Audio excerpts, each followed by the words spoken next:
Flash në Top Albania Radio. Informacionet kryesore të ditës. Përshëndetje, këto janë lajmet e orës 16. Përshëndetje. Një mega operacion mes autoriteteve shqiptare dhe italiane ka goditur një nga grupet më të fuqishme kriminale me bazë në Durrës, që operonin në trafikun ndërkombëtar të lëndëve narkotike dhe pastrimit të parave në Shqipëri.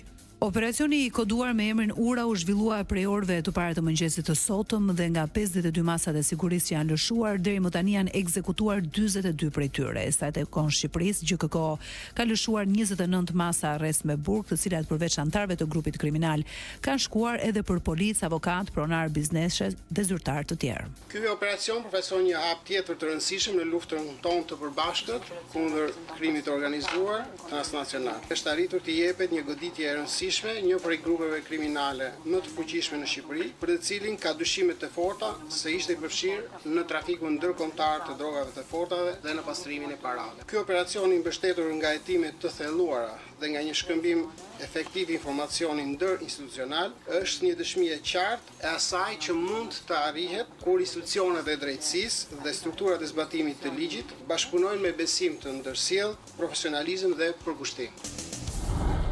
Prokurori përgjithshëm Altin Dumani e cilësoi këtë një goditje të rëndësishme për krimin e organizuar, duke theksuar bashkëpunimin e ngushtë me autoritetet italiane. Me lejoni të shprehemi një orientime për prokurorët e posaçëm të SPAK, fituesit e BPH-s, policinë e shtetit, si dhe në mënyrë të veçantë për partnerët tanë italianë që sot ndodhen mes nesh dhe që kanë dhënë një kontribut të jashtëzakonshëm në këtë hetim të përbashkët. Për Eurojust dhe Europol, për mbështetjen e dhënë gjatë hetimeve të kryera në kuadër të kësaj skuadre të përbashkët hetimore të ndërtuar me provërinë e Barit. GKK ka lënë në fuqi masën arrest me burg për shefin e policisë rrugore të Tiranës Roven Zeka, ndërsa për shefin e hetimit të aksidenteve Sokol Novaku është vendosur arrest në shtëpi për arsye familjare. 2 zyrtarët së bashku me Edison Tabakun akuzohen nga SPAK-u për korrupsion pasiv, pasi sipas hetimeve të BK-s më 16 prill kërkuan një rishfet prej 2000 eurosh për të mos arrestuar një drejtues e mjeti që kishte shkaktuar një aksident me pesë të plagosur në Tiranë. Lajmet në internet në adresën www.topalbaniaradio.com.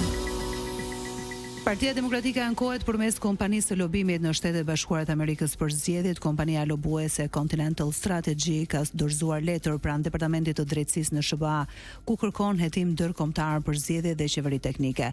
Letra mban datën 16 maj dhe nënvizon se fitoria e socialistëve është arritur si pasojë e manipulimit të zgjedhjeve.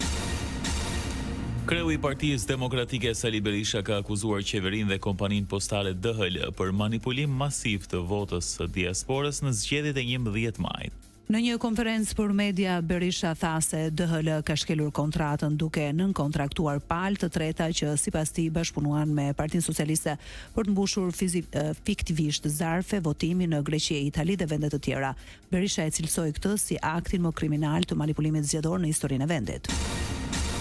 Dashamir Shehi ka dhënë dorëheqjen nga drejtimi i lëvizjes për zhvillim kombëtar pas humbjes në zgjedhjet e 11 majit. Në një deklaratë për mediat, ai pranoi përgjegjësinë për rezultatin dhe tha se largimi i tij i hap rrugën brezit të ri në parti. Detyrat që kemi si parti opozitare, si forca alternative brenda opozitës, mbasi kemi bërë një analizë të shohim tash ku janë defektet kryesore, për të bërë, do vazhdojmë betejën për të bërë 3 ndryshime kryesore. Ndryshimet kushtetut, rishikimin e reformës territoriale dhe reformën zgjedhore. Pa u bërë këto 3 gjëra, zgjedhjet në Shqipëri do jenë përsëritje të këtyre zgjedhjeve dhe kam idenë që ndoshta rezultati mund të jetë edhe më negativ.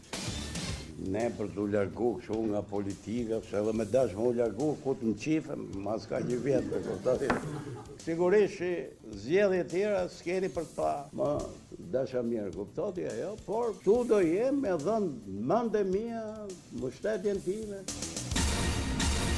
Edhe Enkelejda Alibeja i ka reaguar pas humbjes së koalicionit djathtas për zhvillim në zgjedhjet e 11 majit, ku siguruan vetëm 5530 vota pas një mandat deputeti.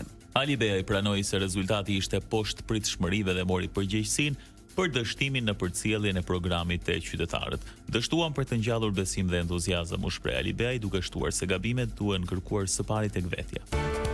Lajmi nga rajoni.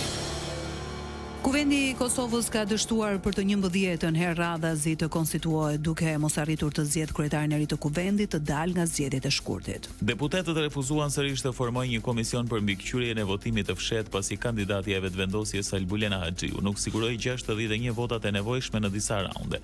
Opozita e konsideron jo kushtetues procesin duke kërkuar pezullimin e seancave deri në një vendim përfundimtar. Seanca e radhës është caktuar për më 23 maj. Lajme nga bota. Vazhdon katastrofa humanitare në rripin e Gazës, edhe pse 93 kamion me ndihmë të OKB-s kanë hyrë përmes pikave kufitare, shpërndarja nuk ka nisur ende për shkak të kufizimeve izraelite. OKB-ja thotë se operacioni është i ndërlikuar dhe ndihmat janë një pikë uji në oqean, ndërkohë bombardimet izraelite vijojnë duke shkaktuar 10 viktima çdo ditë. Sipas inteligjencës amerikane, Izraeli po përgatitet për sulme ndaj objekteve bërthamore iraniane, nuk dihet nëse është marrë një vendim final, por vlerësimet bazohen në deklarata publike. Komunikime të përgjuara dhe lëvizje ushtarake izraelite, raporton CNN. Sulmet mund të ndodhin nëse SBA arrin një marrëveshje me Iranin që nuk kërkon heqjen e plotë të uraniumit të pasuruar. Irani i ka quajtur kërkesat amerikane të tepruara. Anglia do të bëhet vendi i parë në botë që nis vaksinimin kundër gonorres. Programi i fillon në gusht dhe synon fillimisht komunitetin homoseksual dhe biseksual me rrezik të lartë. Vaksina ka efektivitet 30 deri në 40% dhe synon frenimin e rasteve në rritje që në 2023 arritën mbi 85.000. Sipas parashikimeve, vaksinimi mund të parandalojë 100.000 infeksione. Skocia pritet të ndjekë shembullin me një program të ngjashëm. Sport. Vllaznia zyrtarizon Vjoresin Sinanin si drejtor sportiv në vend të Tefik Osmanit. Ish golashënuesi kuqebluri kthehet në postë drejtues pas eksperiencës si pjesë e stafit teknik. Sinani do të punojë për krah trajnerit të sapoardhur Edi Martini me synim kryesor fitimin e titullit kampion në sezonin e ri. Parashikimi i motit. Në vijim vendi do të përfshihet nga kushte të paqëndrueshme atmosferike, rreshjet e dobta të shiut do të bëhen në pjesën më të madhe të vendit, ndërsa në veri dhe qendër do të jenë mesatare. Në mbrëmje në veri perëndim priten shtrëngata me rufe dhe breshër. Ndoqet një përmbledhje të zhvillimeve kryesore të ditës. Edicioni informativ i radhës është në orën 17. Unë jam Ersilda Doku. Unë jam Edi Hallaçi. Kjo është Top Albania Radio.